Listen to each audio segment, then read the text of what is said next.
Hi everyone and welcome back to Money Experiment PH.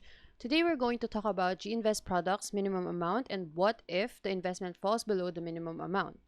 Considering the time that GInvest launched the additional fund options, we're not sure, but I guess sometime between March and April 2021, I guess a lot of people who invested that from when it was officially launched are currently at loss as of the recording of this video. Especially if you invested a minimum amount and it falls below the minimum amount, you won't be able to withdraw the money you invested in GInvest. For example, I entered 1,000 Philippine peso each for ATRAM Global Technology Feeder Fund and ATRAM Global Consumer Trends Feeder Fund, and both funds fell below 1,000 Philippine pesos, which will make me unable to withdraw my money. So let's see what options we can use for this. Number 1, do nothing and wait for the market value of the investment to go above 1,000 Philippine peso. After that, you can decide whether to withdraw or keep holding the investment. Number 2, add more money. Then your total investment will be more than the minimum withdrawable amount. You can then decide whether you will withdraw your investment or keep investing by cost averaging. Everybody has a different situation and should have a different investment plan, but personally what I will do is to add more money to average down my net asset value per unit. As we mentioned in our previous videos about ATRAM Global Technology Feeder Fund and ATRAM Global Consumer Trends Feeder Fund, these are risky investments and are suitable for long-term investment. Withdrawing money after, say, a few weeks or weeks do not